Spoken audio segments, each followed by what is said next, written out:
ciencia, deporte, ciclismo, triatlón.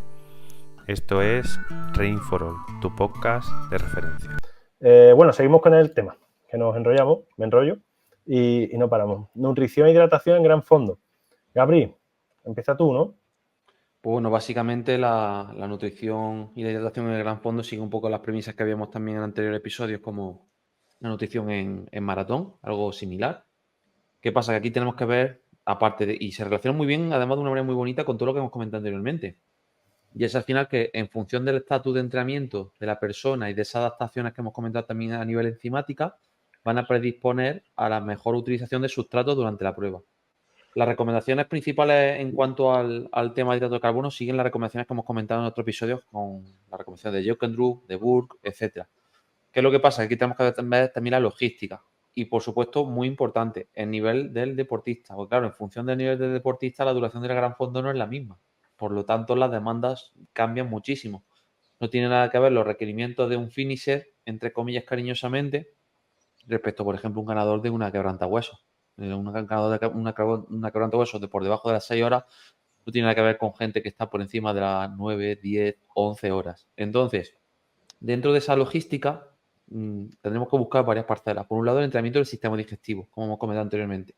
¿Qué es lo que pasa? Las recomendaciones, como ya sabéis, a partir de las 3 horas andarían en torno a los 90 gramos de hidrato de carbono por hora. ¿Vale? Eso es lo que, entre comillas, lo más estandarizado que habría. Obviamente, ya sabéis, lo hemos comentado también en otro episodio, sobre la famosa recomendación de los 120 gramos por hora.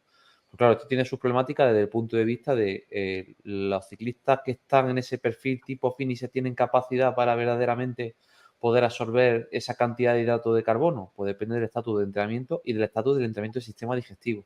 Por lo tanto, no es que valga una recomendación, entre comillas, como aquí tiene que estar todo el mundo en 120 gramos por hora, pero sí como mínimo deberíamos estar rondando esos 90 por hora si vamos a estar, obviamente, pruebas por encima de las 6 horas como mínimo. Implica, obviamente, que aparte de esos factores que hemos comentado, la hidratación también vamos a tener que tener en cuenta esa tasa de sudoración que bien ha comentado antes nuestro compañero Jesús, y también una cosa muy importante, en función del perfil de la prueba y también de, por así decirlo, la composición corporal del deportista y del peso. La composición corporal del deportista y el peso van a influir de una manera notable en esas tasas de sudoración. Por lo tanto, las demandas de nutrición de hidratación van a ser distintas. En concreto, yo creo que aquí Sergio me puede a lo mejor echar más un capote en el tema de hidratación un poco, que él controla muchísimo más del tema que yo, pero básicamente un poco esa es la línea en cuanto a la parte de nutrición durante la prueba. ¿Qué tipo de, entre comillas, hidrato de carbono? Principalmente, ya sabéis que podemos utilizar tanto la combinación de glucosa-fructosa, ya hemos hablado en muchas ocasiones del binomio 2-1 o 1-0-8, también como principales, entre comillas, recomendaciones, y lo que más está instaurado, si os dais cuenta, un poco en nutrición deportiva. Y al final también un poco esa hidratación va a ir en función también de las demandas, por así decirlo, en base a la temperatura. Pues imaginaros, ahora ya se va acercando principalmente, pues imaginaros, viene ahora la Itanatur pronto, viene la quebrantahuesos, ya son temperaturas mucho más demandantes. Entonces, como mínimo, aunque es un ratio absoluto y esto también es relativo, también en función del peso del deportista, como mínimo se va a recomendar una ingesta de 500 mililitros como mínimo hora, entre comillas, en cuanto a bebida en ese contexto. No sé, Sergio, ¿qué opinas tú un poco al respecto también en ese sentido, en cuanto a tema de sal y demás? Pero creo que por ahí puede andar un poco la línea. Sí, más o menos lo has comentado todo tal como es. Lógicamente, en pruebas que se hagan, como se suelen hacer las gran fondos, ya en meses de más calor, incluso pues, junio, etcétera, habría que comentar pues, tanto la ingesta de líquido como la ingesta de electrolitos, especialmente pues, el sodio, ¿vale? Esto va a ser muy individual y de ahí viene pues, lo de la tasa de sudoración. Podemos hablar de distintas pruebas, ¿no?, que se pueden hacer para determinar cuál es esta de manera más individualizada, pero bueno, también se puede hacer pues, de una manera más casera, por así decirlo, y ver un poco de ensayo-error en esos entrenamientos de simulación de día de la prueba, probar todo, ¿no? Ver qué tal con más cantidad de agua, teniendo en cuenta que podemos buscar unas condiciones ambientales similares a las de la prueba.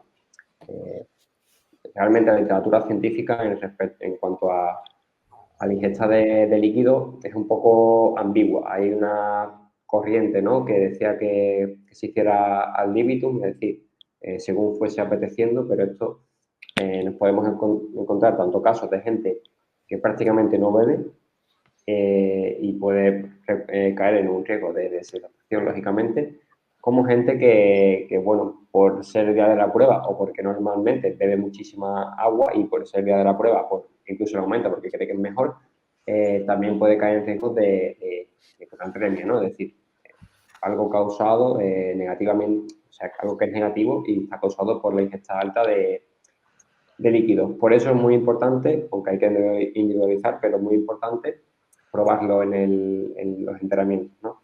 Así que simplemente un poco... De hecho, un poco como eso anécdota, o para que lo veáis un poco, nos encontramos en muchas ocasiones, por ejemplo, hace un fin de semana estuve hablando con un deportista que hace competición y algunas veces se mete en alguna gran fondo y me hablaba un poco de que, por ejemplo, los geles con fructosa, entre comillas, le sentaban un poco mal por así decirlo, en competición. Claro, yo con ese cliente no tengo la posibilidad de momento de trabajar la nutrición con él.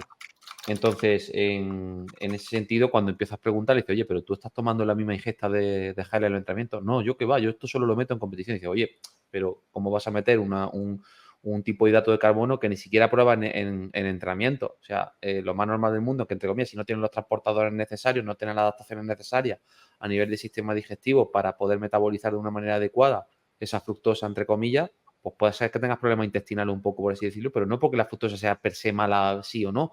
Eso va a depender también de otros aspectos, pero sí un poco por el criterio común de, oye, lo que tú vas a hacer en competición debes testarlo y probarlo antes en entrenamiento. Y es una cosa que no sabemos por qué. Sobre todo los cicloturistas, los que van a grandes fondos y van con mucha improvisación, pasa muchísimo. Y bueno, yo siempre me acuerdo de la cariñosa anécdota que nos cuentan José y Javi de su época de Junior Sub-23, cuando no comían nada en entrenamientos con la creencia de un poco de así decirlo, que cuando comieran en la carrera que iba a entrar mucho mejor. Que nos cuente un poco José esa experiencia, pero para que veáis un poco esa un poco la conclusión en línea de decir, oye, lo que vayáis obviamente a meter dentro de una gran fondo, tenéis que testarlo y probarlo dentro de los propios entrenamientos, de distintos volúmenes, distintos ratios, para que veáis que tengáis capacidad de absorción y que, por supuesto, no tengáis problemas luego al final, obviamente, por una mala planificación nutricional. Bueno, yo es que en mi caso era complicado, porque precisamente por la presión que sufría en casa, aunque suene un poquito feo decirlo aquí en directo, pero por la presión que sufría en casa, los últimos días de la prueba afinaba en vez de comer bien. Entonces, pues ya llegaba la carrera a veces bien de disponibilidad energética y a veces mal. Si encima le sumabas que durante la carrera comíamos poco porque no sabíamos, sinceramente es que no sabíamos, encima productos de mala calidad, por ejemplo, yo he llevado Aquarius en el bote. Yo en Paterna, en el XCM de Paterna, me he tomado un Danap. ¿Os acordáis del Danap, no? El Danab, ¿no? Era un tipo de, ¿cómo era? De yogur líquido, Imagínate tipo Optimal, parecido, ¿no? la hostia que llevaba yo encima para tomarme un Danap entero, de eso de 750 mililitros, en el avituallamiento. Bueno, La hostia que llevaría yo encima. O sea, porque, yo me claro, acuerdo una vez.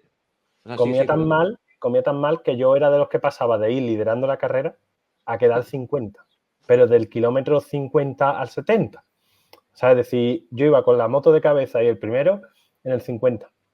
Y en el 70 me habían pasado, pero 50 tíos.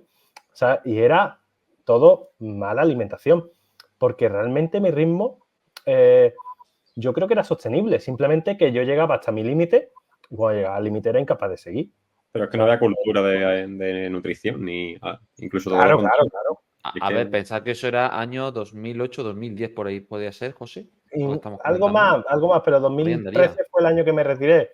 De hecho, yo tuve que adaptar muchísimo mi ritmo competitivo en los maratones, porque si no pegaba el petardazo. Hoy día se sale un maratón casi como un rally, porque tú vas comiendo y comiendo y comiendo y bueno, vas bajando un poquito tus prestaciones conforme va pasando la maratón, pero tú sales intentando aguantar la cabeza. Si yo salía intentando, yo no es que saliera intentando aguantar la cabeza, yo era capaz de dejar a la cabeza, pero sabía que 50 kilómetros más tarde se iba a escuchar la explosión desde mi casa. O sea, eso hoy día es más difícil. Yo, ¿sabes lo que hacía? No pasaba de 160 pulsaciones. Tú imagínate que yo llegaba a 187, pues yo no podía pasar de 160 pulsaciones en una maratón, porque si no, petardazo, te digo que era brutal. Yo no pasaba de 160 pulsaciones y te hacía top 5 en una maratón, sin petada. No, Pero claro, a piensas que base José de ir... es un tío con genética que sin entrenar, No, entre pero comillas, a base de ir con el motor capadísimo. O sea, pero capadísimo. Yo me tenía que dejar descolgar de la gente. Yo veía como la gente se me iba frustrado porque sabía que si apretaba más, luego iba a tener problemas. O sea, y yo decía, pero ¿por qué a mí y a los demás no? No tiene explicación. ¿Por qué pego yo estos petardazos? Y no era solo yo, había más gente. Lo que pasa es que había más gente que le pasaba más atrás. O sea, incluso yo te diría que todo el mundo bajaba prestaciones. Lo que pasa es que a mí me bajaba un poco más. Probablemente yo sería más glucolítico y en cuanto se acababa todo el glucógeno y el ATP, las dos vías de más glucolítica, pues se acabó, ya no había más. Que ahora el que corre aquí larga distancia es Jesús, ¿no? ¿Tú cómo lo estás gestionando? ¿El qué, perdón, la larga distancia? Sí, que cómo lo estás gestionando tú, la Pues comida. mira, pues, personalmente empecé con la marca 226, la cual ni me paga ni nada, ni quiero hacerle publicidad, pero es la que me... Oye, que si viene aquí y te patrocina, que no le vamos a decir que no tampoco, Jesús. Bueno, pero bueno, vi que tenía unas buenas relaciones de todo lo que han comentado mis compañeros en cuanto a la composición, ¿no? Y a nivel estomacal, bien. La verdad que no he tenido prácticamente ningún problema, tanto con los geles como barritas y los líquidos. Lo que estaba, vamos, la estaba preparando para el Ironman, que por el accidente finalmente no lo hago, pero ahí se queda y haré un half al menos para quitarme el gusanillo. Y la verdad que muy bien con ese tipo de nutrición, tanto líquida como sólida. Además que seguir recomendaciones de nuestros dos compis expertos en nutrición. Perfecto, perfecto.